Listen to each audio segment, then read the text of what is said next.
Every loaf of bread on earth begins with a grass that, 10,000 years ago, didn't grow in a single field.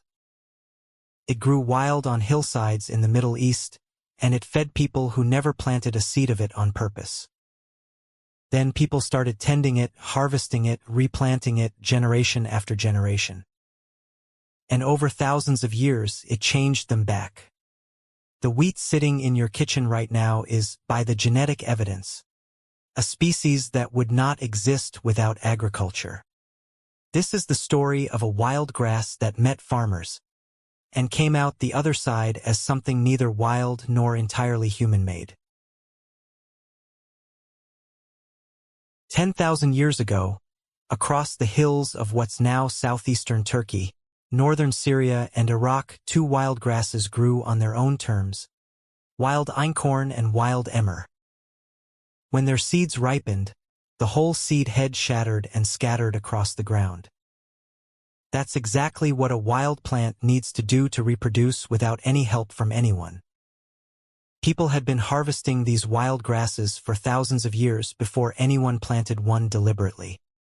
A culture called the Natufians built round stone houses across the Levant and cut wild wheat and barley with flint-bladed sickles, grinding the grain on stone. They were settled villagers with grain in their diet, and they got there without farming a single crop. In 1997, a team of geneticists tried to find out exactly where Einkorn wheat, one of the very first grains anyone domesticated, came from. They ran DNA fingerprinting on hundreds of wild Einkorn samples collected across Turkey, Syria, Lebanon, Iraq, and Iran, and compared them to cultivated Einkorn grown all over the world today. Every domesticated Einkorn plant on the planet turned out to be most closely related to the wild Einkorn still growing on one set of hills, the Karakadag Range in southeastern Turkey. The birthplace of a crop traced by DNA to a single hillside. Later research complicated that clean story. Wild wheat's genetic history has more than one thread in it. Different wild populations meeting and interbreeding over centuries rather than one tidy point of origin. But somewhere in that stretch of hills between two rivers, people and a wild grass started spending a lot more time together than either one's ancestors ever had. Once people were harvesting wild grass seriously, and likely replanting some of what they cut, one trait mattered more than any other. Whether the seed head held together at the top or shattered and scattered. A wild plant needs its seeds to scatter. A farmer needs them to stay put until harvest. In 1990, two researchers modeled how fast that trait could spread through a wheat population under simple, primitive cultivation. Sickle harvesting, then replanting the toughest, most intact seed heads each season, with no more intention than that. Their math said the change could lock in within 20 years, maybe 200 at the outside. A handful of human generations. Then, in 2006, archaeologists went looking for the real answer in the ground instead of in a model. They examined roughly 10,000 ancient wheat spikelets from sites spanning 3,000 years, sorting the tough-stalked, farmer-friendly grain from the wild, shattering kind. The change did not happen in decades. It took over 1,000 years for tough-stalked wheat to become common, and wild-type shattering wheat was still turning up in farmed fields as late as 7,500 years ago. The tidy story of a fast agricultural revolution turned out to be something slower and messier. Centuries of people harvesting, replanting, and very gradually reshaping a plant. Most of it without anyone deciding to. Wheat's transformation goes deeper than one trait, though. It's written into the plant's chromosomes. Wild Einkorn carries a single set of chromosomes, what geneticists call the A genome, and nothing else. At some point roughly 800,000 years ago, long before any human existed, wild Einkorn's genome mixed naturally with the genome of another wild grass. And the result was wild emmer wheat, two genomes folded into one plant. Emmer had already been a stable wild species for hundreds of thousands of years by the time anyone farmed it. Farmers domesticated emmer and grew it at scale across the Fertile Crescent.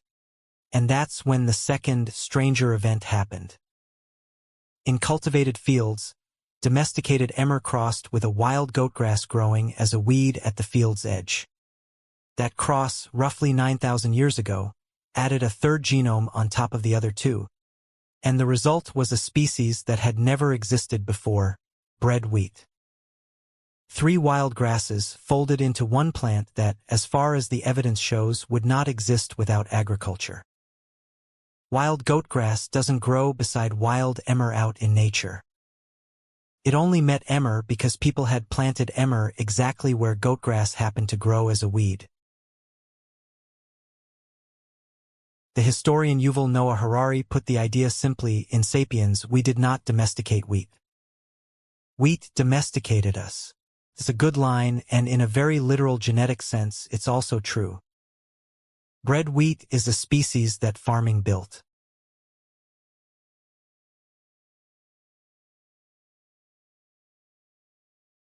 Wheat didn't only change as a plant. It changed what people did with their lives. Long before anyone had a fully domesticated crop, people were already building granaries. At a site called Dra, near the Dead Sea, archaeologists found raised stone storage structures with floors built to keep air moving and rodents out, dated to roughly 11,000 years ago, at least 1,000 years before domesticated wheat existed anywhere. People were organizing their lives around stored grain before the grain itself had finished changing. Whether farming grain took less work than gathering wild food in the first place is still genuinely debated among researchers. The evidence doesn't clearly favor farming on hours of labor grounds alone. What does show up clearly in the archaeological and skeletal record is what came after. Villages grew larger and more settled, and population climbed across the region in what researchers call the Neolithic demographic transition. A boom tied to stored food and reduced mobility, unfolding over roughly 1,000 years. Wheat traveled with a small package of other founder crops too: barley, lentils, peas, chickpeas. Together they gave Fertile Crescent villages something wild foraging alone couldn't: food that could be stored, counted, and planned around months in advance. Once wheat farming took hold, it started moving. It spread west and north into Anatolia, then the Aegean and the Balkans, carried largely by farming communities migrating into new territory, at a rough average of about a kilometer a year. By around 8,000 years ago, wheat farming and farmers had reached deep into Europe. Ancient DNA from grain found at Catalhoyuk, in central Turkey, dated to about 8,400 years ago, shows that the full 3-genome bred wheat was already moving along that route. Wheat also moved east, reaching sites like Murgar in what's now Pakistan, by around 9,000 years ago, arriving alongside barley, lentils, and peas as part of a wider spread out of Southwest Asia. And it moved south and west into Egypt, arriving there too as part of that same broader package of Fertile Crescent crops. A grass that once grew wild on a handful of hillsides had, within a few thousand years, become one of the most widely planted living things on the planet. 10,000 years later, that whole story is still folded into every field of wheat on Earth. A wild grass, a handful of Neolithic farmers, and a slow, largely accidental partnership that changed both sides for good. A plant reshaped human labor, human settlements, even its own genome, all to keep us tending it. So here's the question worth sitting with. Who domesticated whom?